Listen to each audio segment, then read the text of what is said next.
जय हिंद मेरे प्यारे साथियों। आशा करता हूँ आप सभी बहुत बढ़िया होंगे। तो ये क्लास 12 की एनसीईआरटी की किताब है आधुनिक भारत। आधुनिक भारत ये जो बिपिन चंद्रा वाली स्टैंडर्ड बुक है यूपीएससी और स्टेट पीसीएस के लिए, ये वही है। ये वही बिपिन चंद्रा वाली आधुनिक भारत का इतिहास वाली किताब है। ठीक है, ये ओल्ड एनसीईआरटी वाली है शायद, जो 12th क्लास में पढ़ाई जाती है एनसीईआरटी की। श्याम बिहारी राय जी इनके अनुवादक हैं। ठीक है, तो ये आधुनिक भारत की, इसके अंदर लगभग 245 पेज है। ये 1495 पेज है, तो ज़्यादा डरने की ज़रूरत नहीं। अपना जो कंटेंट है वो लगभग 245-250 पेज का है। उसके बाद में इसमें मतलब हमारे पढ़ाई से रिलेटेड कोई कंटेंट नहीं है, ना सिर्फ इतिहास बल्कि किसी भी सब्जेक्ट का कोई कंटेंट नहीं है। इसमें कुछ और ही चीज़ें इसके पीछे लिखी हुई हैं, वो जब हम इसको कर लेंगे तब बताएंगे। ठीक है, हमारा क्या उद्देश्य है, अभी 6 दिसंबर का यूपीपीएससी का एग्ज़ाम है। ठीक है, हमारे पास लगभग 5 महीने का समय है। ठीक, तो इन 5 महीनों के अंदर अंदर हमें ये सारी किताबें एक बार रीड करनी है। ना कोई समझाया जाएगा, समझाने के लिए मैंने 1-2 वीडियो बनाकर देखी थी, उसमें 2 वीडियो में ही 3 घंटे लग गए थे। ठीक है, तो 3 घंटे अगर 2 वीडियो में लगेंगे एक सब्जेक्ट के, तो 245 पेज तो ये करने हैं। और भी बहुत सारे सब्जेक्ट हैं, ज्योग्राफी है, इकोनॉमिक्स है, पॉलिटी है, मॉडर्न हिस्ट्री, तो यही हो जाएगा। इसके अलावा हिस्ट्री पूरी एंशियंट हिस्ट्री है, मिडिवल हिस्ट्री। तो इतना समय नहीं है, 5 महीने के अंदर हम लोग इसको जितना ज़्यादा से ज़्यादा बार इसको पढ़ेंगे, मुझे लगता है उतना ज़्यादा आपका रिवाइज हो जाएगा। तो सिर्फ़ और सिर्फ रिवीजन पर्पज़ के लिए स्टैंडर्ड बुक्स हैं, और इसमें सिर्फ रीडिंग होगी और कुछ नहीं होगा, समझाया नहीं जाएगा क्योंकि समझाने का समय नहीं है। ठीक है, सिर्फ रीडिंग होगी। ये कुछ इस तरीके से हो सकता है कि मतलब जैसे होते हैं कि कुछ और अन्य काम कर रहे हैं, वॉशरूम गए हैं या खाना बना रहे हैं, जो लोग बाहर अकेले रहते हैं, है ना, खाना बना रहे हैं, तो कुछ नहीं करना, सामने वीडियो चलाकर छोड़ देनी है, कान में ईयरफोन लगा के, और अपना कहानी की तरह इसको सुनते जाना है। ठीक है, या आपके पास किताब हो तो किताब खोल कर बैठ जाइए और लाइन बाय लाइन जो यहाँ पढ़ता रहे, जो यहाँ बताया जाएगा वो लाइन बाय लाइन आप अपनी किताब में जो है पढ़ते रहेंगे साथ के साथ। मतलब एक तरह से सिर्फ रीडिंग हमारा मकसद है। अगर आप खुद देखिए कि एक वीडियो को समझाने में अगर 2 घंटे लगते हैं, ठीक है, एक वीडियो को, या 1.5-2 घंटे, तो उसमें हमारे मात्र 2 या 3 पेजेस ही कवर होंगे। ठीक है, 2 पेज कवर हो जाए तो वो भी बहुत बड़ी बात है। ठीक, लेकिन उसका आउटपुट जो हमें उसमें से याद रहेगा पहली बार में, वो याद रहता है मात्र 10%, कुछ लोगों के, कुछ के 15%, 20%, इतना ही याद रहता है। उसको बार बार पढ़ना ही पड़ता है। ठीक है, तो और अगर हम वैसे सिंगल लाइनर वैसे पढ़ते जाएं चीज़ों को, तब भी वही बात है, तब भी 10% के आसपास ही याद रहता है। तो समय की बचत करनी है और ज़्यादा से ज़्यादा बार हमें इसको पढ़ना है, इन किताबों को। ठीक है, तो चलिए शुरू करते हैं। यूपीपीएससी का प्री देखेंगे, सिर्फ प्री के लिए बात कर रहा हूँ। तो उसमें भी, प्री में भी आपका जो सिलेबस है, उसमें सिलेबस में इंडियन हिस्ट्री का मतलब भारतीय इतिहास है, वर्ल्ड का इतिहास। अभी जब आप हिस्ट्री देखेंगे तो भारत का इतिहास आपको टॉपिक मिलेगा। फिर उसमें ये चीज़ अलग से लिखी हुई है कि जो आंदोलन वगैरह चले हैं उस दौरान का भारत, तो ये मॉडर्न हिस्ट्री के अंदर ही आएगा। तो इस मेन कंटेंट यही है। ठीक है, तो चलिए शुरू करते हैं। इसके अंदर टोटल 10, 11, 12, 13 चैप्टर हैं। और पहला चैप्टर है 18वीं सदी का भारत। 18वीं सदी का भारत ये क्या है भाई? 18वीं सदी का मतलब होता है 1700 से लेकर के 1800 से बीच का समय। मतलब कि 18वीं सदी मतलब 1800 कुछ में हम 1800 की तरफ जा रहे हैं। 18वीं सदी का मतलब होता है कि 1800 की तरफ जा रहे हैं। 19वीं सदी का मतलब है 19 की तरफ जा रहे हैं। 20वीं सदी का मतलब है 20 की तरफ जा रहे हैं। तो 18वीं सदी मतलब 18 की तरफ जा रहे हैं। कहाँ से जा रहे हैं? 17 से जा रहे हैं। 17 से 18 में प्रवेश करने जा रहे हैं। ठीक है, तो चलिए, टॉपिक है मुगल साम्राज्य का पतन। मुगल साम्राज्य का पतन। महान मुगल साम्राज्य करीब 2 सदियों तक अपने समय के अन्य साम्राज्यों के लिए ईर्ष्या का विषय था। ठीक है, 18वीं शताब्दी के पूर्वार्ध के दौरान मुगल साम्राज्य का पतन और विघटन हो गया। मुगल बादशाहों ने अपनी सत्ता और महिमा खो दी और उनका साम्राज्य दिल्ली के इर्द गिर्द कुछ वर्ग मील तक ही सिमट कर रह गया। ठीक है, अंत में 1803 ईस्वी में दिल्ली पर भी ब्रिटिश फौज का कब्जा हो गया था और प्रतापी मुगल बादशाह एक विदेशी ताकत का पेंशना पता होकर रह गया। 1803 में दिल्ली में ब्रिटिश का कब्जा हो गया। साम्राज्य की एकता और स्थिरता औरंगजेब के लंबे और कठोर शासन के दौरान डगमगा गई। औरंगजेब ने काफ़ी कठोर शासन किया तो एकता डगमगा गई। फिर भी उसकी अनेक नुकसानदेह नीतियों के बावजूद 1707 में उसकी मौत के समय मुग़ल प्रशासन काफ़ी कुशल और मुग़ल फ़ौज काफ़ी ताकतवर थी। आप देखिए उसकी मौत के समय 1707 में उसकी मौत के समय, ठीक है, मुग़ल साम्राज्य काफ़ी मतलब विकसित था। इसके अलावा देश में मुग़ल राजवंश की इज्जत भी बहुत ज़्यादा कायम थी, ठीक है। औरंगजेब की मौत होने पर उसके तीनों बेटों के बीच गद्दी के लिए संघर्ष हुआ। जाहिर सी बात है, होता है कि मैं राजा बनूंगा, मैं राजा बनूंगा। इस संघर्ष में 65 वर्षीय बहादुर शाह विजयी रहा। ओ बेटे, 65 वर्ष की आयु में वह विद्वान, आत्मगौरव से परिपूर्ण और योग्य था। उसने समझौते और मेल मिलाप की नीति अपनाई। वो कठोर नहीं था, औरंगजेब कठोर था, ये कठोर नहीं रहा इतना, मेल मिलाप की नीति अपनाई। इस बात के सबूत मिलते हैं कि औरंगजेब द्वारा अपनाई गई संकीर्णतावादी नीतियों तथा कदमों में से कुछ उसने बदल दिए। तो कौन बने थे? 65 वर्षीय बहादुर शाह, ठीक है, मेल मिलाप की नीति अपनाई।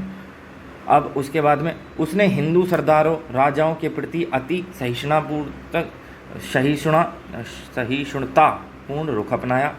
उसके शासनकाल में मंदिरों को नष्ट नहीं किया गया। आरंभ में उसने आमेर और मारवाड़, जोधपुर के राजपूत राज्यों पर पहले से अधिक नियंत्रण रखने की कोशिश की। इस उद्देश्य से उसने आमेर की गद्दी पर जयसिंह को हटाकर उसके छोटे भाई विजय सिंह को बिठाने की ओर और मारवाड़ के राजा अजीत सिंह को मुगल सत्ता के अधीनता स्वीकार करने के लिए मजबूर करने की कोशिश की। अच्छा, इसने ये चीज़ कोशिश की, इसका मतलब पहले से वो मुगल सत्ता के अधीन पूरी तरह से नहीं थे, इसका यही मतलब हुआ।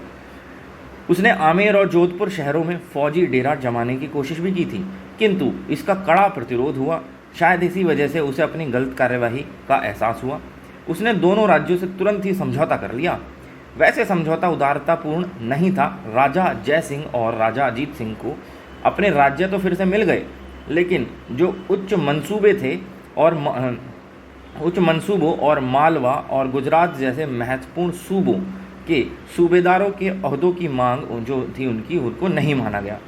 मराठा सरदारों के प्रति उनकी नीति ऊपरी तौर पर तो मेल मिलाप की थी, ऊपरी तौर पर, ठीक है, लेकिन उसने उन्हें दक्कन की सरदेशमुखी वसूलने का अधिकार दे दिया, मगर चौथ का अधिकार नहीं दिया, ठीक है।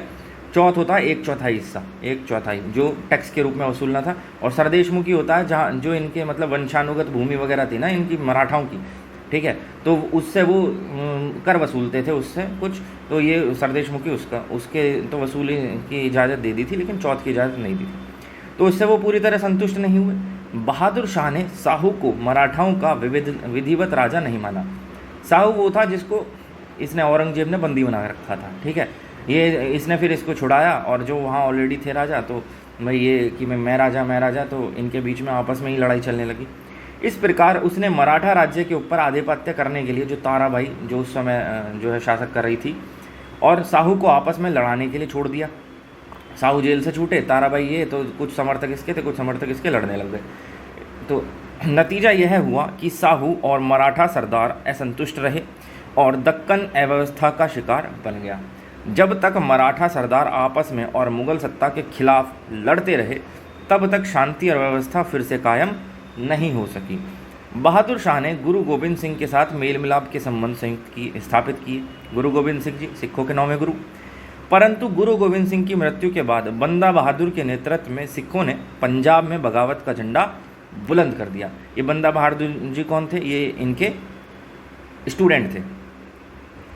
तब बादशाह ने कड़ी कार्रवाई करने का फैसला किया और विद्रोहियों के खिलाफ अभियान का नेतृत्व खुद किया। विद्रोहियों ने जल्द ही सतलुज और यमुना के बीच के लगभग सारे क्षेत्र पर नियंत्रण जमा लिया था। इस प्रकार वे दिल्ली के बिल्कुल पड़ोस में पहुंच गए, दिल्ली के धोरे पहुंच गए कतई। यद्यपि बादशाह लोहगढ़ तथा अन्य महत्वपूर्ण सिख केंद्रों पर कब्जा जमाने में सफल हो गया, फिर भी सिखों को दबाया नहीं जा सका। सिख लोग फिर भी जो है मतलब डरे नहीं, दबे नहीं उससे, और 1712 में उन्होंने लोहगढ़ वापस, ये वही लोहगढ़ है जो खालसा राज की पहली राजधानी था। इसको गुरु गोविंद सिंह साहब ने बनवाया था। तो लोहगढ़ किला गुरु गोविंद सिंह जी ने अम्बाला के उत्तर पूर्व में हिमालय की तराई में बनाया था। बहादुर शाह ने बुंदेला सरदार छत्रसाल से मेल मिलाप कर लिया, जो बुंदेला सरदार थे, ठीक है। ये नाम कुछ याद रखना, ये आगे भी आएंगे जब इसके मतलब छत्रसाल वगैरह, फिर इनका क्या हुआ आगे चल के। छत्रसाल एक निष्ठावान सामंत बना रहा। बादशाह ने जो जाट सरदार थे चूरमन, उनसे भी दोस्ती कर ली। फिर हुआ क्या कि ये जो दोनों बुंदेला सरदार थे छत्रसाल और चूरम, ये दोनों जो है इसके बादशाह के साथ मिल के और इन्होंने सिखों के खिलाफ जो है लड़ाई करी थी। चूरमन ने बंदा बहादुर के खिलाफ अभियान में बादशाह का साथ दिया। बंदा बहादुर साहब थे, उनके साथ जब इनकी लड़ाई हुई तो साथ दिया। बहादुर शाह के शासनकाल के दौरान प्रशासन की हालत और भी बिगड़ गई। मतलब पहले से ही जब सब लोग युद्ध करने लगे तो भाई बिगड़ेगी। बादशाह द्वारा अंधाधुंध जागीरें देने तथा पदोन्नति करने के फलस्वरूप राजकीय वित्त की स्थिति पहले से भी खराब हो गई। शाही खजाने में 1707 ईस्वी में करीब 13 करोड़ रुपए ही बचे। बताओ, 13 करोड़ रुपए की रकम ही रह गई थी। उसके शासनकाल में शाही खजाने में जो कुछ रकम बची थी वह खत्म हो गई। अच्छा, उस समय पे 13 करोड़ की कीमत आज के रेट के कितने करोड़ के बराबर होगी लगभग, अंदाजा कोई बता सकता है? कमेंट में ज़रा बताइएगा। मुझे लगता है उस समय के 13 करोड़ आज की रेट में 13,000 करोड़ या 13 लाख करोड़ के आसपास होने चाहिए। खैर चलो, जो भी है। साम्राज्य जिन समस्याओं से घिरा था उनका समाधान बहादुर शाह टटोल रहा था। बिल्कुल, एक राजा टोटल ले गई। समय मिलता तो भाई शायद वह शाही किस्मत को फिर जगा पाता, लेकिन दुर्भाग्यवश 1712 में वो भी निमट लिए। उनकी मौत ने साम्राज्य को एक बार फिर से गृहयुद्ध में फंसा दिया। क्यों गृहयुद्ध कैसे होगा? जो आगे वे लड़ेंगे ना कि मैं राजा बनूंगा, मैं राजा बनूंगा। इस गृहयुद्ध के बाद उत्तराधिकार संबंधी लड़ाइयों के दौरान मुगल राजनीति में एक नया तत्व आ गया। देखो, 1707 में से 1712 तक रहा था इसका, बहादुर शाह का। फिर जब ये निमट लिए तो उसके बाद में जो है और नया तत्व है। पहले सत्ता के लिए संघर्ष सिर्फ शहजादों के बीच होते थे तथा सामंत प्रत्याशियों को गद्दी हथियाने में मदद करते थे। लेकिन अब क्या सामंती जो है महत्वाकांक्षी हो गए और वो जो है कहने लगे कि भाई सीधे दावेदार बन गए सत्ता के, और गद्दी हथियाने के लिए शहजादों का इस्तेमाल वे महज कठपुतली के रूप में करने लग गए। ठीक, बहादुर शाह की मौत के बाद जो गृहयुद्ध हुआ उसमें उसका एक कम काबिल बेटा जहादार शाह विजयी रहा, क्योंकि उसे उस समय के सबसे शक्तिशाली सामंत जुल्फ़िकार खान का समर्थन था। अभी क्या रहा कि भाई उनका जो है जब बहादुर शाह टपक लिए तो उसके बाद में गृहयुद्ध हुआ और उनका कम काबिल बेटा जहादार शाह वो राजा बन गया, और उस समय जुल्फ़िकार खान सामंत थे, उसको समर्थन था। जहादार शाह एक कमज़ोर पतित शहजादा था। उसमें सद्व्यवहार, बड़प्पन और शिष्टाचार की भी कमी थी। जहादार शाह के शासनकाल में प्रशासन वस्तुतः अत्यंत योग्य और कर्मठ जुल्फ़िकार खान के हाथों में था। जुल्फ़िकार खान वजीर बन गया था। उसका ख्याल था कि दरबार में अपनी स्थिति को मजबूत बनाने तथा साम्राज्य को बचाने के लिए जरूरी है कि राजपूत राजाओं और मराठा सरदारों के साथ मैत्रीपूर्ण संबंध कायम किए जाएं। बिल्कुल भाई, हमसे बच के जाओगे कहाँ, वो वाला हिसाब है। दोस्ती तो करनी पड़ेगी, दुश्मनी करके तो ना जी पाओगे। और हिंदू सरदारों के साथ आम तौर से मेल मिलाप हो, इसलिए उसने तेज़ी से औरंगजेब की नीतियाँ बदल डाली। नीतियाँ तो पहले वाले ने भी बदली थी बहादुर शाह ने, लेकिन इसने थोड़ा सा और तेज़ी से बदल दी। घृणित जजिया कर को समाप्त कर दिया, जो औरंगजेब के समय से चलता हुआ आ रहा था जजिया कर। आमेर के जयसिंह को मिर्जा राजा सवाई की पदवी दी। मिर्जा राजा सवाई मिर्जा जी, उन्हें मालवा का सूबेदार बना दिया गया। जो आमेर के राजा साहब थे जयसिंह साहब, उन्हें तो मालवा का सूबेदार बना दिया। और मारवाड़ के राजा जो थे अजीत सिंह, मारवाड़ जो अभी जोधपुर में, मारवाड़ के राजा अजीत सिंह को महाराजा की पदवी दे दी गई और गुजरात का सूबेदार उन्हें नियुक्त कर दिया। गुजरात भैया तुम ले लो गुजरात।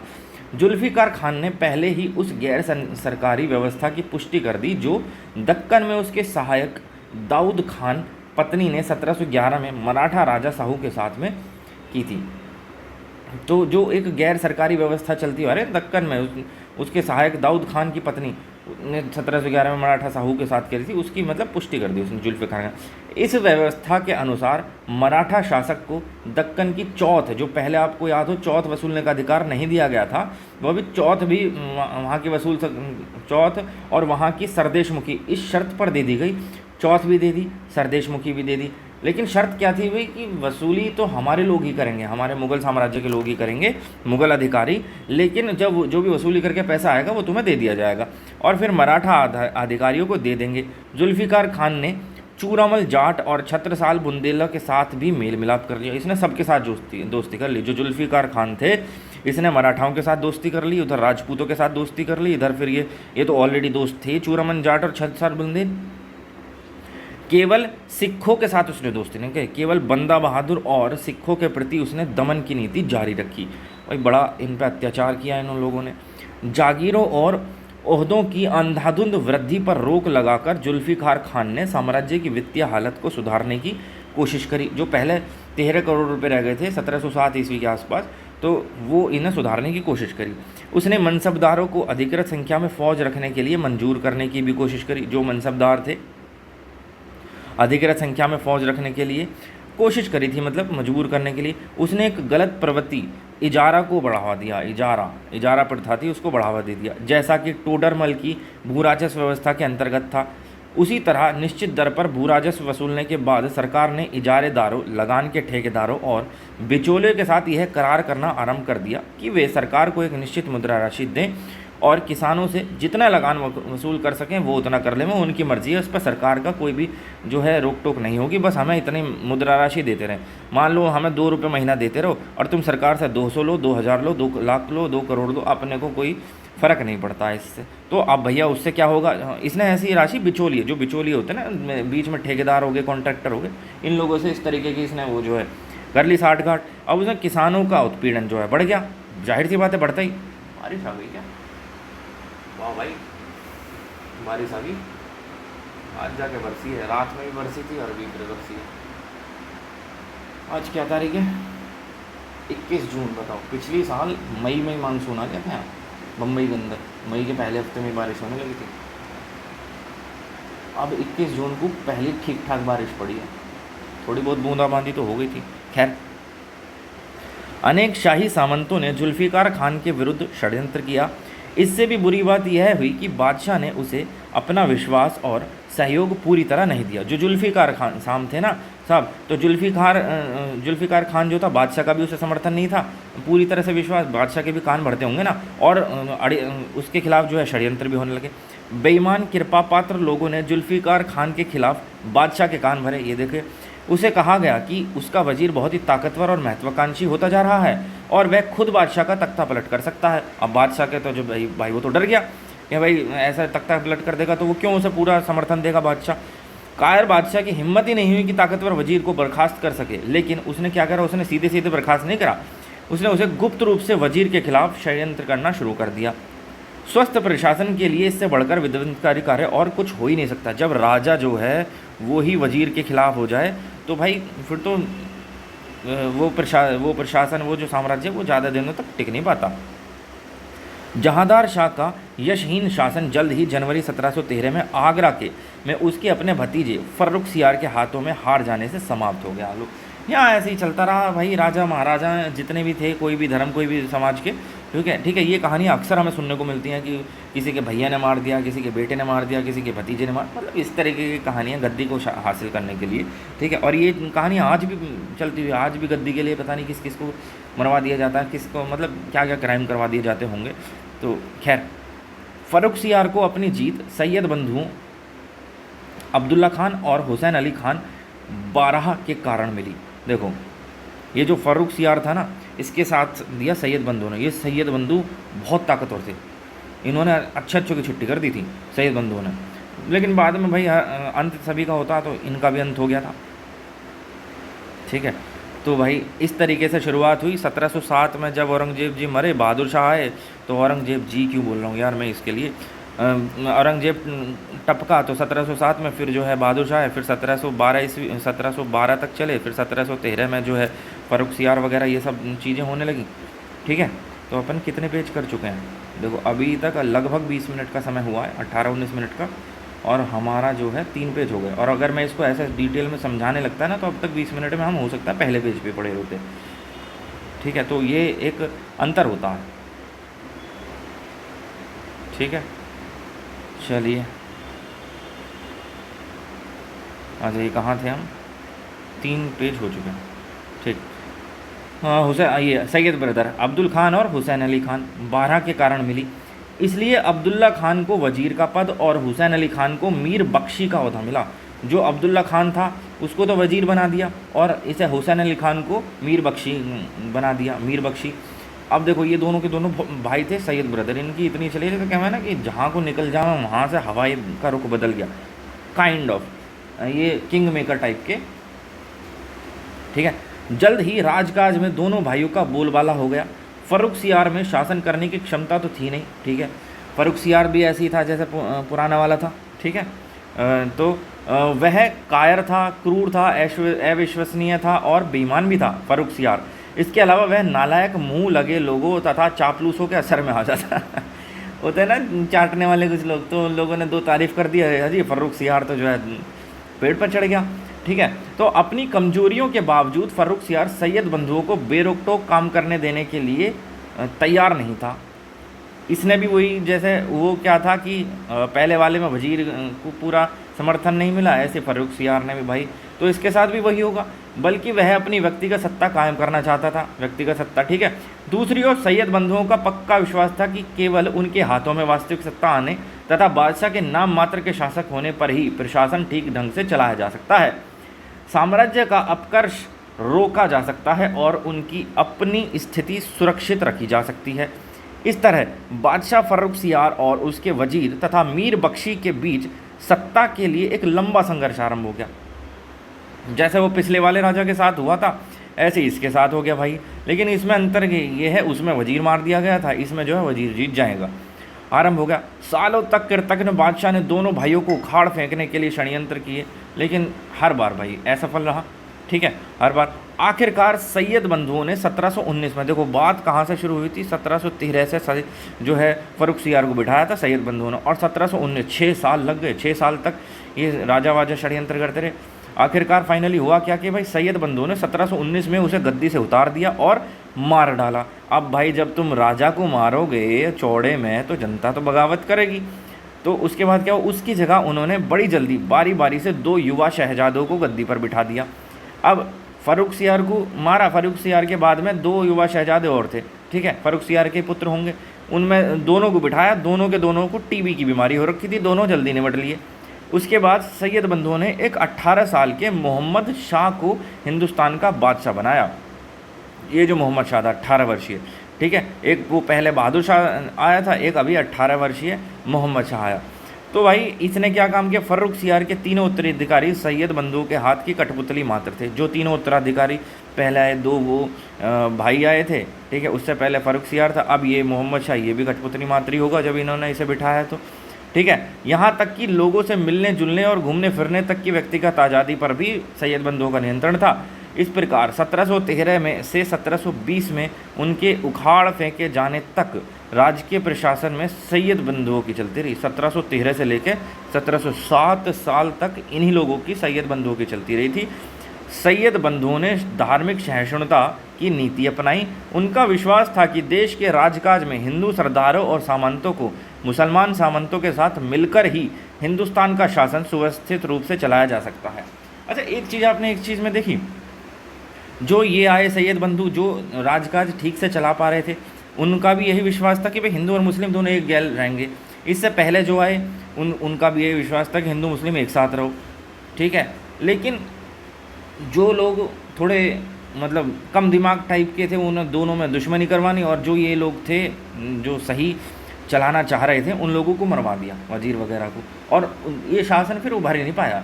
आज की डेट में वही हो रहा है, लड़ते रहो और दूसरे लोग आकर के राज करते रहेंगे। अब हुआ क्या, उन्होंने राजपूत, मराठाओं और जाटों के साथ मेल मिलाप कर इसका इस्तेमाल फर्रुखसियार और प्रतिद्वंदी सामंतों के खिलाफ करने की कोशिश की। वही इन्होंने भी वही रीति अपनाई, राजपूतों से भी दोस्ती, मराठों से भी दोस्ती और जाटों से भी दोस्ती। फर्रुखसियार की गद्दी पर बैठते ही जजिया कर को तुरंत समाप्त कर दिया था, पहले बताया ही था। इसी प्रकार कई जगहों में तीर्थ यात्रा कर टैक्स हटा दिया गया था। जो तीर्थ यात्रा वगैरह करते थे उन पर जो टैक्स लगा वो भी हटा दिया। उन्होंने मारवाड़ के अजीत सिंह और आमेर के जय सिंह तथा अनेक राजपूत राजाओं के राजपूत राजकुमारों को प्रशासन में प्रभावशाली ओहदे देकर अपनी ओर मिला लिया, सबसे दोस्ती कर ली इसने। उन्होंने जाट सरदार चूरामन के साथ भी दोस्ती कर ली, वो तो ऑलरेडी दोस्ती चलती ही आ ही रही थी। अपने प्रशासन के बाद वर्षों में राजा साहू को शिवाजी का स्वराज्य तथा दक्कन के 6 प्रांतों की चौथ और सरदेशमुखी वसूल करने का भी अधिकार दे दिया। उसके साथ समझौता कर लिया। अब भैया मराठा भी खुश। बदले में साहू उन्हें 15,000 घुड़सवारों के द्वारा दक्कन में समर्थन देने को तैयार हो गए। सैयद बंधुओं ने बगावतों को दबाने और साम्राज्य को प्रशासनिक बिखराव से बचाने के लिए जोरदार प्रयास किए। इन कार्यों में मुख्य रूप से वे इसलिए विफल रहे क्योंकि उनके निरंतर राजनीतिक प्रतिद्वंद्विता और झगड़े और दरबारी षड्यंत्र। भाई सैयद बंधुओं के भाई कितने भी आप हो, लेकिन जब दरबार में षड्यंत्र चलने लगेगा तो कहाँ तक आप बच पाओगे। ठीक है, तो भाई दरबार में षड्यंत्र चलने लगे। दूसरा क्या था कि शासक क्षेत्रों में निरंतर चलने वाले वैमनस्य ने प्रशासन को सभी स्तरों पर अव्यवस्थित ही नहीं किया बल्कि ठप भी कर दिया। अंदर ही लड़ाई चल रही है, हर कोई एक दूसरे से अपने ही देश के अंदर लड़ रहा है, जो कि आज स्थिति हमारे प्यारे देश की भी हो रखी है। राज्य की वित्तीय स्थिति तेजी से खराब हो गई और क्योंकि जमींदार और बगावती तत्वों ने भू राजस्व अदा करने से इनकार कर दिया। जो जमींदार थे, बगावत वगैरह पे उतर आए, उन्होंने भैया भू राजस्व देने से भी इनकार कर दिया। अफसरों ने राजकीय आमदनी का गबन कर लिया। जो ऑफिसर लोग बैठे हुए थे रक्षा करने के लिए, वही भक्षक बन गए। उन्होंने राजकीय आमदनी जो है सारी हड़प ली। इजारा व्यवस्था के प्रसार के कारण केंद्रीय आय में कमी हो गई। इजारा आप समझ रहे हैं, इजारा जो मतलब इससे किसानों को जो है मतलब दबाया गया था। फलस्वरूप अफसरों और सैनिकों की तनख्वाहें नियमित रूप से नहीं दी जा सकी। फलस्वरूप सैनिकों में अनुशासनहीनता फैल गई। भाई जब तनख्वाह नहीं मिलेगी उनकी तो भाई वो भी जो है विद्रोह पे आ जाएंगे, यहाँ तक कि वे विद्रोह करने लगे। ठीक है, यद्यपि सैयद बंधुओं ने सभी प्रकार के सामंतों से मेल मिलाप और दोस्ती करने की जोरदार कोशिश की, लेकिन निजाम उल मुल्क और उसके पिता के रिश्ते के भाई मोहम्मद अमीन खान के नेतृत्व में सामंतों का एक शक्तिशाली गुट उनके खिलाफ षड्यंत्र करने लगा। निजाम उल मुल्क और उसके पिता के रिश्ते के भाई मतलब कजिन हो गए, चाचा जान मोहम्मद अमीन खान, इन दोनों के नेतृत्व में भाई शक्तिशाली सामंत थे। ठीक है, तो षड्यंत्र करने लगा। ये सामंत दोनों भाइयों से उनकी बढ़ती हुई ताकत के कारण ईर्ष्या करते थे। फर्रुख सियार के गद्दी से हटाए जाने और मार दिए जाने से अनेक सामंत भयभीत हो गए थे। अगर बादशाह को मारा जा सकता है तो सामंतों के तो भाई क्या ही हाल होगा।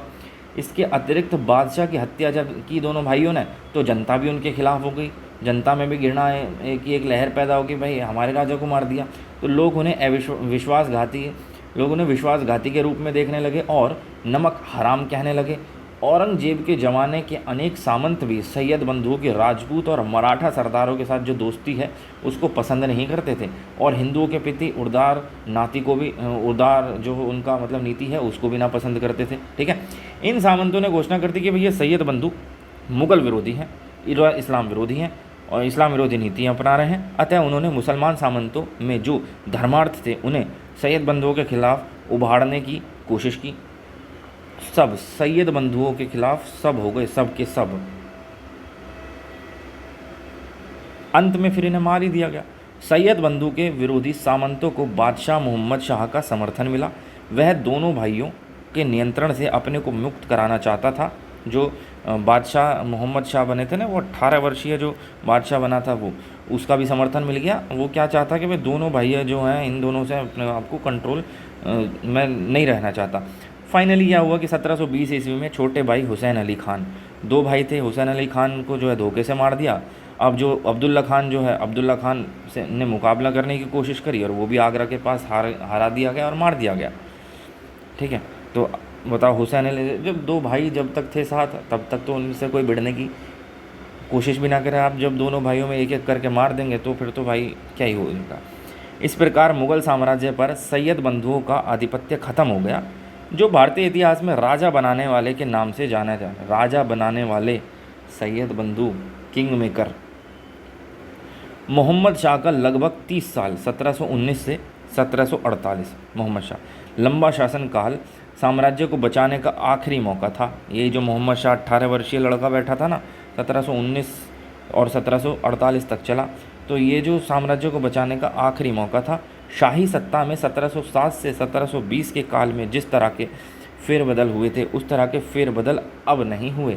उसके शासनकाल में के आरंभ में लोगों के बीच मुग़लों की प्रतिष्ठा एक महत्वपूर्ण राजनीतिक कारक थी। मुग़ल फ़ौज, खासकर मुग़ल तोपखाने की ताकत को नज़रअंदाज नहीं किया जा सकता। जो मुग़ल फ़ौज थी उसमें खासकर भाई जो मुग़लों के तोप खाने थे तो वो रखें, उसकी काफ़ी ताकत थी। उत्तरी भारत में प्रशासन की हालत बिगड़ती हुई थी, परंतु अब भी नष्ट नहीं हुआ था। जो उत्तरी भारत है उसमें जो है प्रशासन की हालत बहुत बिगड़ रही थी, लेकिन नष्ट नहीं हुआ था। मराठा सरदार अभी तक दक्षिण भारत तक ही सीमित थे और राजपूत राज अब भी मुग़ल वंश के प्रति वफादार बने हुए थे। कोई भी ताकतवर और दूरदर्शी शासक अपने ऊपर आने वाले खतरे के प्रति जागरूक सामंतशाही के समर्थन से स्थिति को बिगड़ने से रोक सकता था, मगर मोहम्मद शाह ऐसा कालपुरुष नहीं था। वह दिमागी तौर पर कमज़ोर, ओछा और अय्याश था। उसने राजकाज पर कोई ध्यान ही नहीं दिया। हाँ, जो अपने को तो मौज मस्ती करनी है भाई। निजाम उल मुल्क जैसे काबिल वजीरों को अपना पूरा समर्थन देने के बजाय वह भ्रष्ट और नालायक चापलूसों के कुप्रभाव का शिकार बन गया। देखो, राज्य का पतन का अब तक हमने जो पढ़ा है, 3-4 राजा बदले, एक मुख्य कारण यही रहा है कि राजा जो है वो मूर्ख बन गया और चापलूसों के शिकंजे में आ गया, ठीक है, तथा अपने ही मंत्रियों के खिलाफ साजिशें करने लगा। यहाँ तक कि वह अपने कृपा पात्र दरबारियों द्वारा उगाहे गए घूस के हिस्से लेने लगा। अच्छा जी, जो कृपा पात्र दरबारी थे उन्होंने जो घूस ली उसके हिस्से भी लेने लगा। बादशाह के ढुलमुलपन तथा शक्की मिजाज और दरबार में निरंतर झगड़ों से उबकर उस समय के सबसे शक्तिशाली सामंत निजाम उल मुल्क ने अपनी महत्वाकांक्षा को पूरा करने का फैसला किया। वह 1722 में वजीर बना था और प्रशासन को सुधारने के लिए उसने जोरदार प्रयास किए। अब उसने बादशाह और उसके साम्राज्य को उनके भाग्य के सहारे छोड़कर अपनी किस्मत आजमाने का फैसला किया। इसमें एक चीज़ आपने देखी, बादशाह जो थे वो मूर्ख रहे और जो देशभक्ति जो दिखी वो उनके सामंतों में दिखी, ठीक है। सैयद ब्रदर हुए या ये निजाम उल मुल्क हुए, इन सभी में मतलब कि वो राजा बनेंगे तब वो देश को सुधारेंगे। उसने अक्टूबर 1724 में अपना ओहदा छोड़ दिया और दक्कन में हैदराबाद रियासत की नींव डालने के लिए दक्षिण चला गया। उसका प्रस्थान साम्राज्य से निष्ठा और सद्गुण के पालन का प्रतीक था। उसका जो प्रस्थान था, अब जब वो चला गया तो साम्राज्य से जो निष्ठा थी वो भी चली गई, सद्गुण थे वो भी चले गए। भाई अच्छा राजा था, अच्छा मतलब वजीर था, वो राजा बनने की काबिलियत थी। अब वो जो अय्याश राजा था वो बच गया। मुग़ल साम्राज्य का वास्तविक बिखराव यहाँ से शुरू हो गया। जो मुग़ल साम्राज्य था भाई, वास्तव में अब उसका बिखराव शुरू हो गया, क्योंकि अंतिम जो उसका सामंत था जो कि निष्ठावान और सद्गुण था वो जा चुका था। अब अन्य शक्तिशाली और महत्वाकांक्षी सामंतों ने भी अर्ध स्वतंत्र रियासतें कायम करने के लिए अपनी अपनी ताकतों का इस्तेमाल आरंभ कर दिया था। जो अन्य शक्ति, मतलब ऐसे हुआ कि ये कोई साम्राज्य है, इसके अंदर छोटे छोटे राज्य ये सब एक मिलकर रह रहे हैं, तो बाहर का कोई व्यक्ति जब देख रहा है इनको तो वो देख रहा है कि भाई यार इससे पंगा लेना खतरनाक है ये। लेकिन यहाँ जो राजा था वो बैठा दिया मूर्ख। तो जब ये मूर्ख बिठाया तो इसका जो वजीर था जिसकी वजह से ये राजा बना, इसने उस वजीर की ना सुनी, है ना। वो समझदार था, वो पूरे साम्राज्य की भलाई चाहता था। इसने कहा कि भाई जब तुझे कोई अपनी करनी है तो जा, तू अपने भाड़ में जा, मैं जाता हूँ। वो यहाँ से भाई छोड़ कर चला गया दक्कन, वो हैदराबाद वगैरह साइड। 1724 में अपना ओहदा छोड़ दिया था, ठीक है, तो हैदराबाद रियासत के लिए। ठीक, अब हुआ क्या, यूँ चला गया तो यूँ तो बेवकूफ़ था ही, कोई इसका समर्थन में आया नहीं। तो ये जो छोटे मोटे राजा थे, छोटे छोटे हिस्से थे राजपाट, ये भी अपने आप को अब कहने लगे कि यार ये तो मूर्ख है, वो भी जा चुका, अब हम इसके चक्कर में क्यों मरें, हम अपना अलग अलग हो जाते हैं। तो तभी से भाई जब ये सब लोग अलग अलग होने लगेंगे तो ये जो बाहर की ताकत जो देख रही है, जो पहले डर रही थी, अब क्या करेगी, अब ये सही मौका है अटैक करने का, ठीक है। तो ऐसा ही हुआ वास्तव में, ठीक है। दिल्ली के बादशाह के प्रति नाम मात्र की निष्ठा जाहिर करने वाले ख़ानदानी नवाबों का देश के अनेक भागों में उदय हुआ। जो दिल्ली का बादशाह था, ठीक है, अब जो ख़ानदानी नवाब थे वो ऊपर से तो कि जी हम तुम्हारे साथ हैं, और फिर उन्होंने जो है अपने अपने राज्य उदय कर लिए। उदाहरण के तौर पर बंगाल, हैदराबाद, अवध और पंजाब के नवाबों के नाम लिए जा सकते हैं। हर जगह छोटे जमींदारों, राजाओं और नवाबों ने बगावत और आज़ादी का झंडा बुलंद कर दिया। अब तो सभी जगह जो है लोग बाग अलग होने लगे कि भाई अब हम तुम्हारा कब तक साथ देंगे, तुम तो अय्याश आदमी। मराठा सरदारों ने उत्तर की ओर अपना कब्जा जमाना शुरू कर दिया था भाई। उन्होंने मालवा, गुजरात और बुंदेलखंड को रौंद डाला। मालवा, गुजरात और बुंदेलखंड को। मराठा, अरे बहुत शक्तिशाली थे मराठा यार उस वक्त। जो मुग़ल गए, मुग़लों के बाद जो सबसे शक्तिशाली साम्राज्य उभर गया मराठा ही थे वो। फिर 1738 से 1739 में नादिर शाह उत्तरी भारत के मैदानों में आ धमका। 38 और 39 में भाई नादिर शाह आया जो उत्तरी भारत के मैदान में, और उसके सामने साम्राज्य ने घुटने टेक दिए। नादिर शाह, इधर से नादिर शाह आ गया, इधर से जो है वो अपने मराठा आ गए, इधर से नादिर शाह आ गया। नादिर शाह ने भी उनके सामने भी घुटने। नादिर शाह भारत के प्रति यहाँ के अपार धन के कारण आकर्षित हुआ। भारत अपने अपार वैभव के लिए सदा से प्रसिद्ध था। निरंतर अभियानों ने फारस को वस्तुतः दिवालिया बना दिया। अपनी भाड़े की फौज को बनाए रखने के लिए पैसों की उसे सख्त जरूरत थी।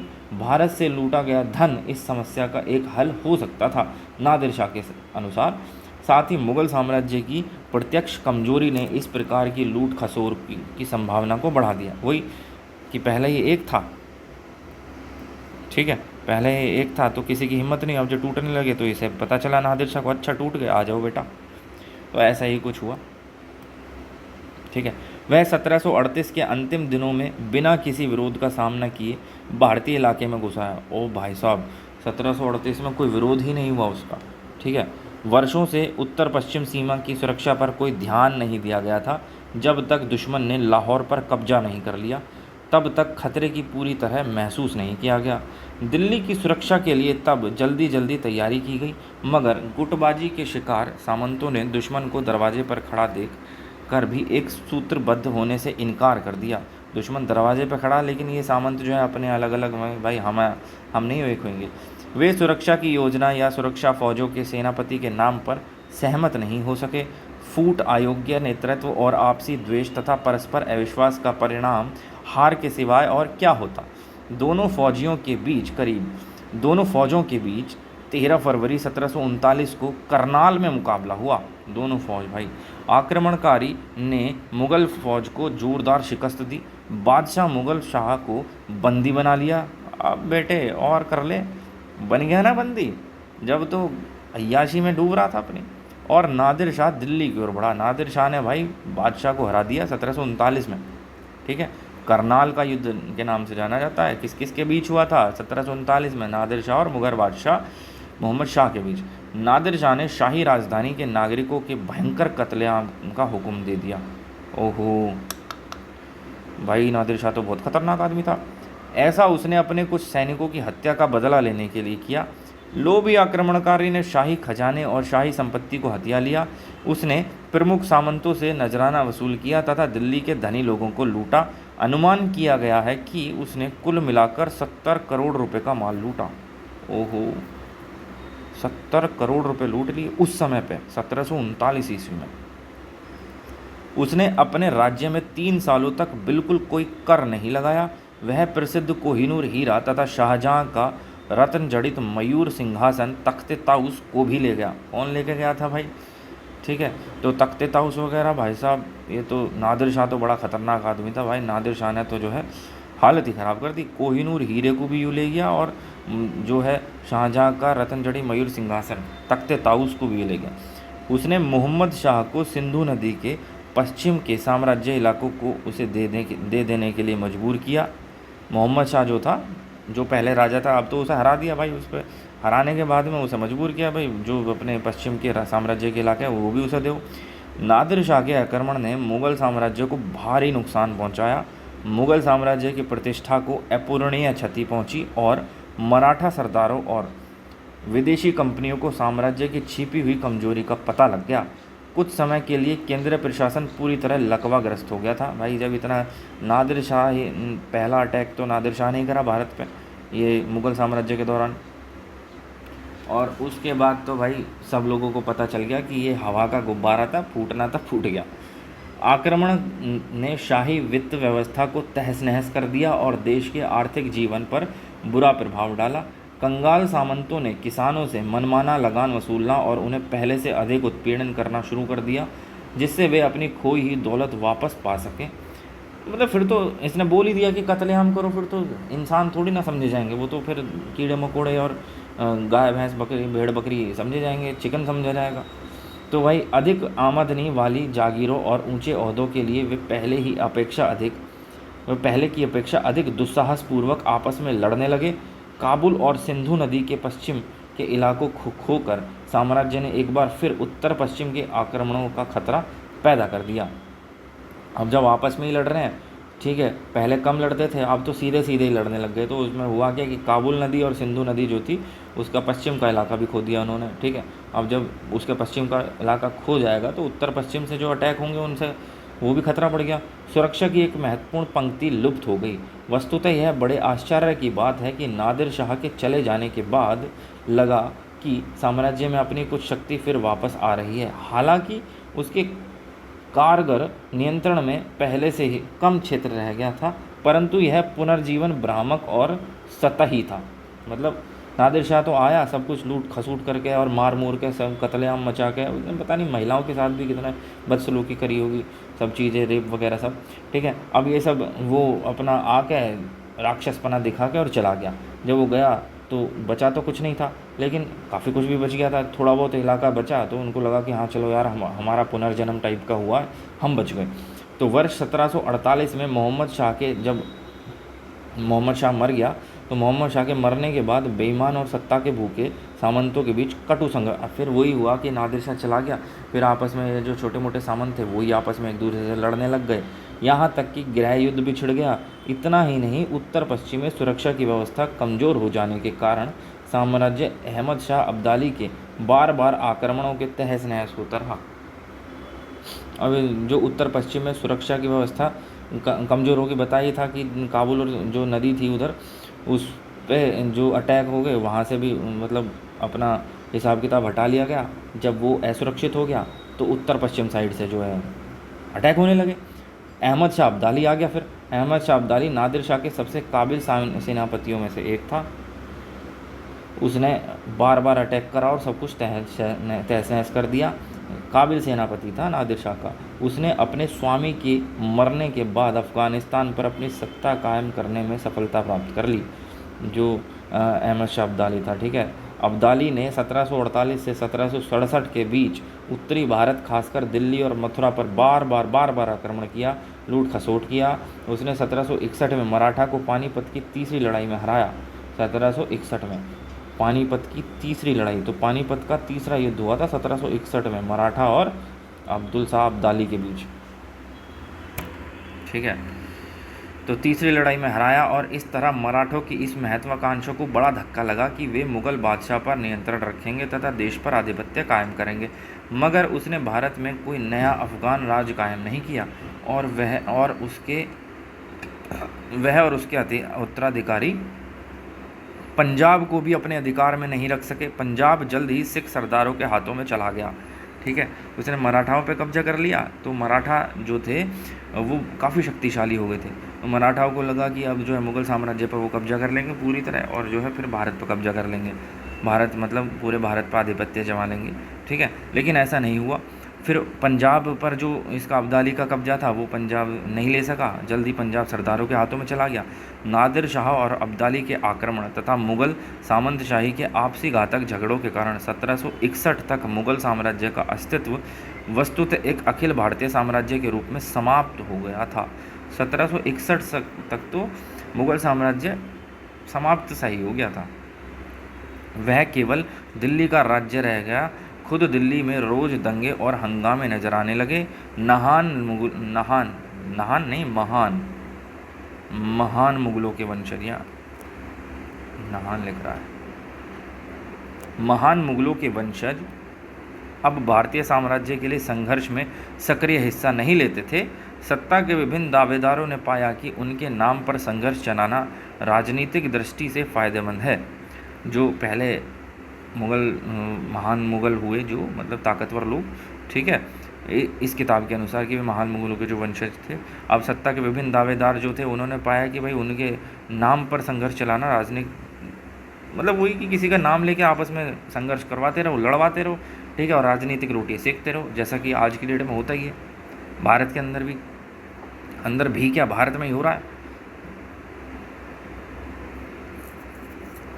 इससे मुगल वंश दिल्ली के नामांतर के सिंहासन पर बहुत दिनों तक बना रहा। दिल्ली के नामांतर के सिंहासन पर। यार अगर ये कहानी से सीख नहीं मिल पा रही है तो फिर तो और कौन ही और क्या ही चीज़ सीख दे सकती है भारत को, भारत के लोगों को। मतलब संभाल लो यार, ये देश को बचा लो, कुछ नहीं रखा बचा लो इस देश को पहले भी। और ये कहीं बाहर की कहानी नहीं है, ये भारत के बारे में ही तो बता रहा है। इतिहास से अगर तुम नहीं सीख पा रहे हो तो तुम महामूर्ख हो। शाह आलम द्वितीय 1759 में गद्दी पर बैठा। उसके बाद भाई शाह आलम द्वितीय बैठा था 1759 में। वह आरंभ के सालों में अपनी राजधानी से दूर एक जगह से दूसरी जगह घूमता रहा, क्योंकि उसे अपने ही वजीर से जान का खतरा था। लो भाई साहब, शाह आलम द्वितीय बैठा 1759 में और वो अपनी ही जो है राजधानी में इंगे उंगे घूमता रहा, डर की वजह से, अपनी वजीर के डर की वजह से। वह काबिल और भरपूर हिम्मत वाला था, मगर साम्राज्य की हालत इतनी बिगड़ गई थी कि उसका उद्धार संभव नहीं था। उसने 1764 में बंगाल के मीर कासिम और अवध के शुआजुद्दौला के साथ मिलकर अंग्रेजी ईस्ट इंडिया कंपनी के खिलाफ लड़ाई की घोषणा कर दी।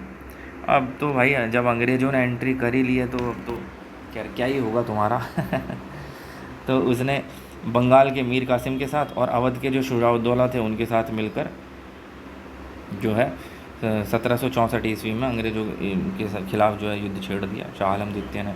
और फिर हुआ क्या कि भाई बक्सर की लड़ाई में अंग्रेज़ों से हार जाने के बाद वह कई वर्षों तक इलाहाबाद में ईस्ट इंडिया का पेंशन पत्ता बनकर रहा।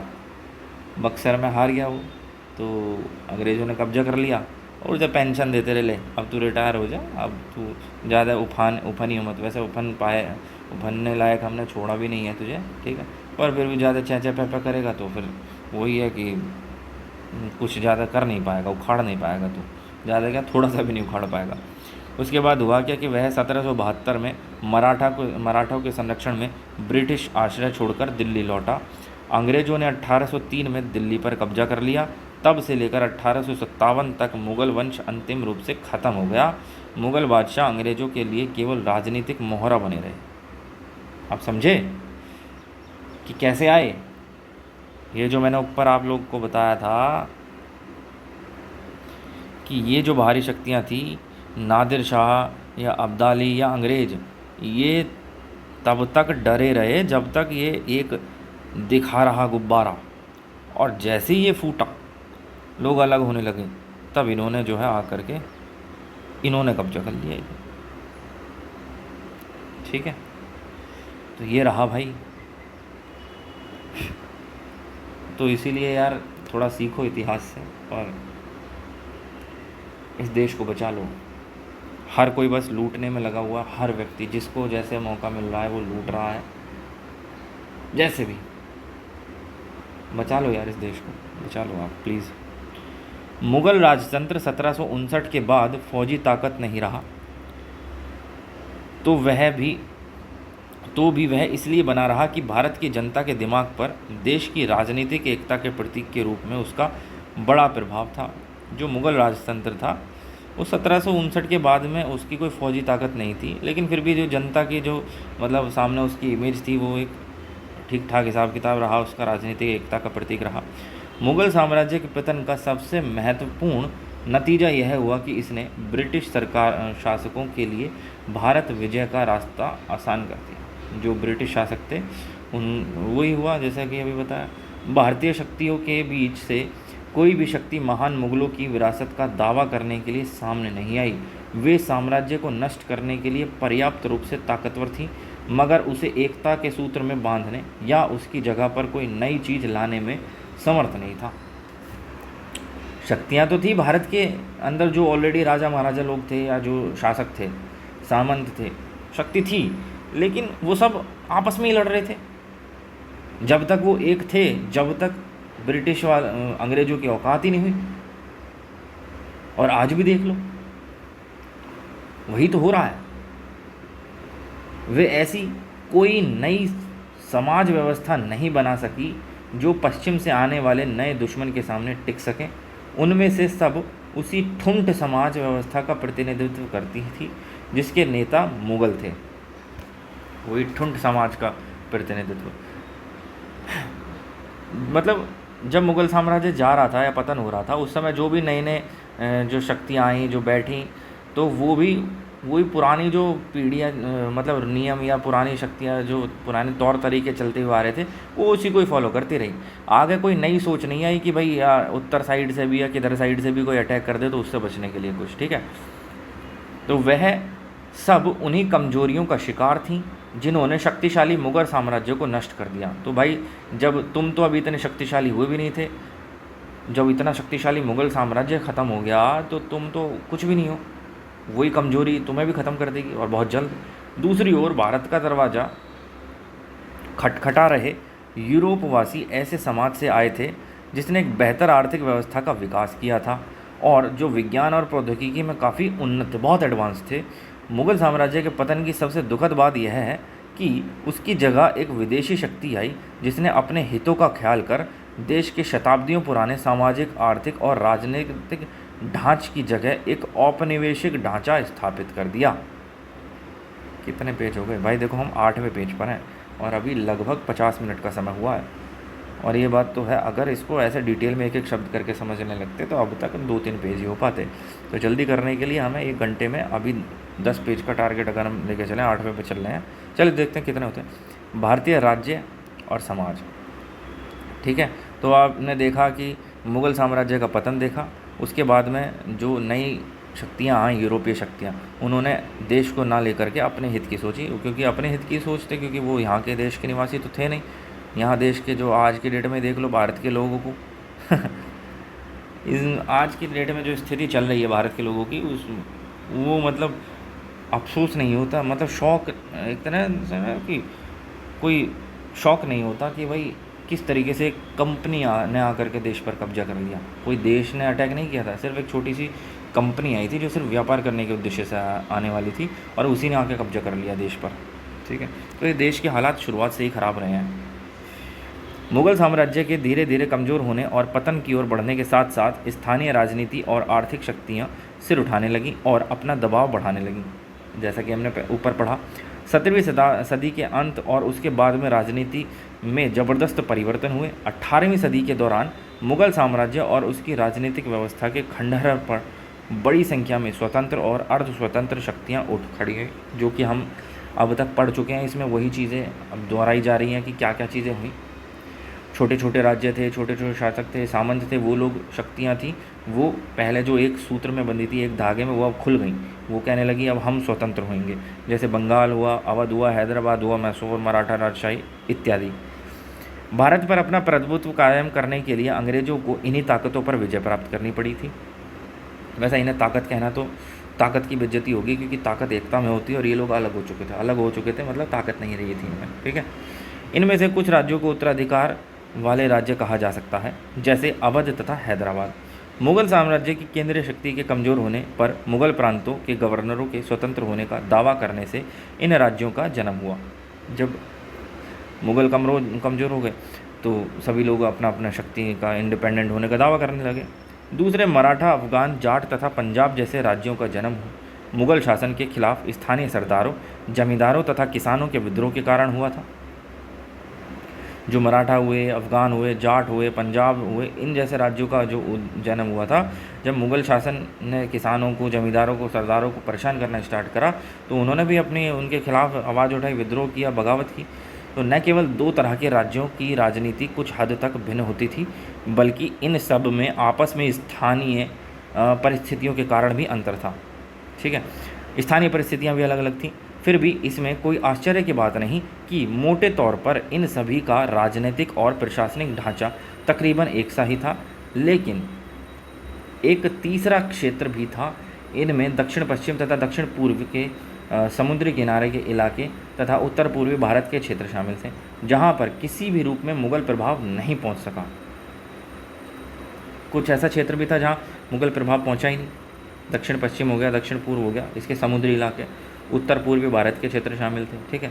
मुग़ल सम्राट की नाम मात्र की सर्वोच्चता स्वीकार कर और उसके प्रतिनिधि के रूप में स्वीकृति प्राप्त कर 18वीं शताब्दी के सभी राज्यों के शासकों ने अपने पद को वैधता प्रदान करने की कोशिश की थी। वही अपने पद को वैधता, मतलब जो वो खुद हैं शासक, वो खुद ही अपने आप में स्वतंत्र होना चाह रहे थे मुग़लों से।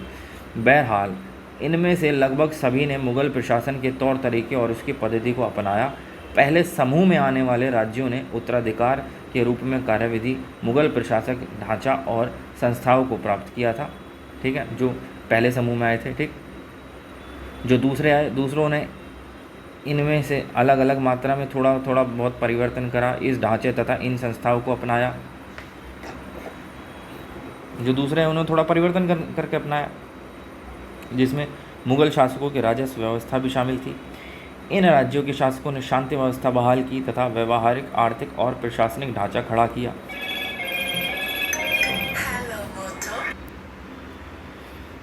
ऑफिस से कॉल आ गया, थोड़ा जाना पड़ेगा। ये वाला पेज ख़त्म करते हैं, उसके बाद में कराएंगे। ठीक है, तो कहाँ थे हम? इन राज्यों के शासकों ने शांति व्यवस्था बहाल की और व्यवहारिक, आर्थिक और प्रशासनिक ढांचा खड़ा किया। ठीक है, आगे देखो। निचले स्तर पर काम करने वाले जो अधिकारी थे, तो उन अधिकारियों, छोटे छोटे सरदारों तथा जमींदारों की ताकतें कम की और इस काम में इन सबको अलग अलग मात्रा में सफलता मिली। किसानों के अधिशेष उत्पादन पर नियंत्रण के लिए ये लोग ऊपर के अधिकारियों से झगड़ते रहते थे और कभी कभी सत्ता और संरक्षण के स्थानीय केंद्र कायम करने में ये लोग सफल भी हो जाते थे।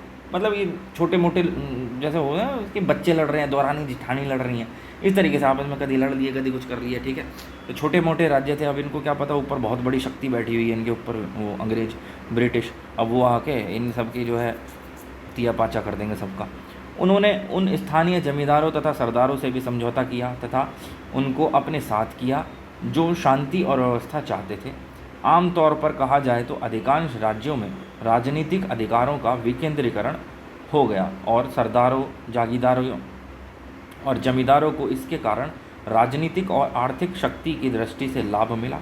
इन राज्यों की राजनीति लगातार गैर सांप्रदायिक तथा धर्मनिरपेक्ष बनी रही, क्योंकि इन राज्यों के शासकों की आर्थिक और राजनीतिक प्रेरक शक्ति समान थी। अब जब दोनों शक्तियाँ समान थी, आर्थिक और राजनीतिक, तो कोई एक धर्म विशेष के लिए तो नहीं, धर्मनिरपेक्ष बनी नहीं। धर्मनिरपेक्ष का मतलब होता है, जैसा कि हमारे संविधान के प्रस्तावना में भी लिखा हुआ, धर्मनिरपेक्ष। ठीक है, मतलब कोई एक राज्य का कोई एक धर्म नहीं है। मान लो जी सिर्फ मुस्लिम ही धर्म है, या सिर्फ हिंदू ही धर्म है, या सिर्फ कोई अन्य धर्म है, बौद्ध, सिख, ईसाई वगैरह, एक कोई एक धर्म, सभी धर्म को समान अधिकार, इस तरीके की कुछ काइंड ऑफ। तो सार्वजनिक स्थानों की, चलिए इसके बाद में यार मैं बाद में करवाऊँगा। ठीक है, क्योंकि अभी मुझे निकलना है। तो कितने पेज हो गए हमारे हो गए 8 पेज 1 घंटे में। तो बढ़िया है, ये इतनी स्पीड से हम करेंगे 1 घंटे में 8 पेज। तो अगर हम डेली 2 से 3 घंटे देंगे तो लगभग 30 पेज पर डे के हो जाएंगे, 30-35 पेज। ठीक है, अब इसको थोड़ा और बढ़ाएंगे, स्पीड बढ़ाएंगे इसकी, है ना, स्पीड बढ़ाएंगे ताकि इसको जल्द से जल्द कवर किया जा सके। जय हिंद, बहुत बहुत धन्यवाद। अब अपनी राय कमेंट बॉक्स में दे सकते हैं।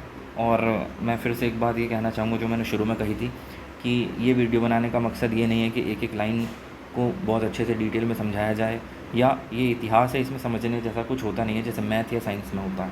ठीक है, इसको तो पढ़ा जाएगा और मकसद ये है कि जितना जल्दी से जल्दी हो सके इसको ख़त्म करके फिर इसका दोबारा रिवीजन, ना सिर्फ इसका बल्कि अन्य सब्जेक्टों का भी दोबारा 2-3 बार हम इन सारे सब्जेक्टों को, सारे PDF को, सारी किताबों को पढ़ लें, तो मुझे नहीं लगता कि फिर याद करने से कोई रोक पाएगा। ठीक है, तो जय हिंद, धन्यवाद।